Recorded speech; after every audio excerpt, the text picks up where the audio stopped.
আসসালামু আলাইকুম সম্মানিত শায়খ। ওয়ালাইকুম আসসালাম রহমতুল্লাহ বরকাত। জি, জোরে বলুন। আমি শামীম, কিশোরগঞ্জ, বাংলাদেশ থেকে বলছি। জি।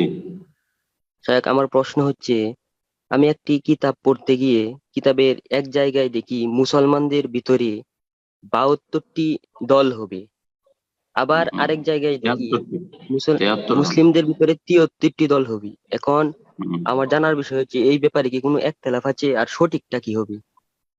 73টা হবে, 72টা জাহান্নামে যাবে, একটি জান্নাতে যাবে বলা হয়েছে। জি। ওয়াসাতাফতারিকু উম্মতি আলা সালাসিন ওয়া সাবিয়িনা ফিরকা। আমার উম্মত 73 ভাগে বিভক্ত হবে, কুল্লুহুম ফিন্নার, সবগুলি জাহান্নামে যাবে, অস্থায়ী অথবা স্থায়ী, ইল্লা ওয়াহিদা, একটি ছাড়া। আর সেটি হচ্ছে যারা রাসূলুল্লাহ সাল্লাল্লাহু আলাইহি ওয়াসাল্লামের ছেড়ে যাওয়া আদর্শ এবং সাহাবায়ে কেরামদের আদর্শ প্রতিষ্ঠিত থাকবে, এই ধারাবাহিকতাকে বহাল রাখবে। নবী সাল্লাল্লাহু আলাইহি ওয়াসাল্লামের আমলে যে ইসলাম ছিল, সাহাবায়ে কেরামদের জামানায় আর খোলাফায়ে রাশিদিনের জামানায় যে ইসলাম ছিল, সেই ইসলাম পালন করবে যারা আকীদায়, ইবাদতে, আখলাকে, আমলে, তারাই হচ্ছে ফিরকা নাজিয়া। যারাই বিভ্রান্ত হয়েছে, ডানে বামে চলে গেছে সিরাত মুস্তাকিম থেকে, তারাই হচ্ছে এই 72 দল। সেগুলির জন্য জাহান্নামের শাস্তির কথা রয়েছে। আল্লাহ রাব্বুল আলামিন জানেন তাদের আর কত শাস্তি হবে। নাকি সেই শাস্তিগুলি কারো মাফও হবে গিয়ে এক সময়? হ্যাঁ, অবশ্যই মাফ হবে। তারা স্থায়ী জাহান্নামী অধিকাংশ নয়, মানে অস্থায়ী। তারা গুমরাহ হয়েছে, কিন্তু তারা ইসলাম থেকে বহিষ্কৃত হলে তাদেরকে ফিরকা বলা হইতো না, তারা অমুসলিম বলা হতো, অমুসলিম নয় তারা। জি। প্রশ্ন উত্তর পর্বের ক্ষেত্রে দু একটি কথা আমি বলে নিই, যে আপনারা নিজের ব্যক্তি জীবন সম্পর্কে প্রশ্ন করছেন না অধিকাংশ ভাই বোনেরা, পারিবারিক জীবন সম্পর্কে প্রশ্ন করছেন না, অথচ আমাদের এই জুমের প্রশ্ন উত্তর পর্বের লক্ষ্য উদ্দেশ্য হচ্ছে ব্যক্তি জীবনকে সংশোধন করা। কারণ একজন নিজেকে সংশোধন সহজেই করতে পারে, আর ব্যক্তি জীবনের সাথে সম্পর্কিত অনেক মাসাইল শিখার প্রয়োজন রয়েছে এবং অনেক সংশয় নিরসনের প্রয়োজন রয়েছে। সুতরাং আপনাদেরকে আমি বারবার বলছি, আবার আজকে তাকিদের সাথে বলছি, আগামী সপ্তাহ থেকে ব্যক্তি জীবনের সাথে সম্পর্কিত মাসাইল জিজ্ঞেস করবেন। আকীদা হোক, ইবাদত হোক, আখলাক হোক, হালাল হোক, হারাম, ব্যক্তি জীবনের সাথে সম্পর্কিত।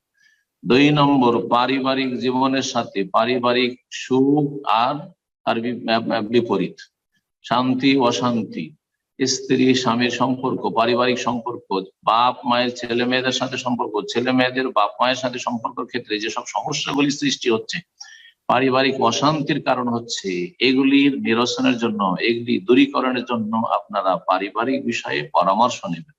আমাদের এই জুমের প্রশ্ন উত্তর পর্বটাকে কখনো ফতুয়া মনে করবেন না, আর আপনারা ফতুয়া জিজ্ঞেস করবেন না, আর এই সূক্ষ্ম খুঁটিনাটি কথা জিজ্ঞেস করার কোনো প্রয়োজন নেই। এগুলোর জন্য কোন আলেমের দ্বারস্থে গিয়ে বসবেন আর তার কাছ থেকে শিখবেন। যারা এখানে আছেন, সৌদি আরবে দামামে আছেন, আমার সেন্টারে আসবেন। আর যারা দূরে আছেন, যেখানে আছেন সেখানে ভালো শেখের কাছে যাবেন আর তার কাছ থেকে দর্শ নেবেন আর দিন শিখবেন। আর খুঁটিনাটি মাসাইল গুলি আর যেগুলো সূক্ষ্ম বিষয়, সেগুলো বিষয় সম্পর্কে জানবেন। যেহেতু এটা সরাসরি প্রশ্ন হচ্ছে, সুতরাং আমি আবার বলছি, আর এর আম, বিপরীত যেন না হয়, এটি আশা রাখছি আপনাদের কাছে। আর আপনারা শুনছেন আশা করি। আলোচনা শেষে এই জন্য বলছি যে আপনারা সকলেই ব্যক্তি জীবন সম্পর্কে প্রশ্ন করবেন, না হলে পারিবারিক জীবন সম্পর্কে প্রশ্ন করবেন, রাষ্ট্রীয় প্রশ্ন, জাতীয় প্রশ্ন, আন্তর্জাতিক প্রশ্ন। আর তারপরে এক দেশে বাস করেন, আর এক দেশ নিয়ে মাথা ব্যথা, আর অন্যদের জন্য নিয়ে মাথা ব্যথা, নিজেদের খবর নেয়, নিজের ভাই বোনের খবর নেয়, নিজের আত্মীয় স্বজন খবর নেয়, স্ত্রী ছেলে মেয়েদের খবর নেয়।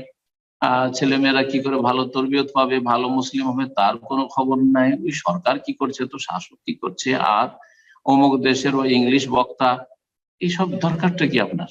এসব প্রয়োজন নেই, কোনো প্রয়োজন নেই। কোন দল কি করলো, এত দল হইল, আপনি ওই দলে ভাগ হইয়েন না, আপনি কোরআন সুন্নাহর গিয়ারে থাকেন। আল্লাহ যারা বোঝার তৌফিক দান করে।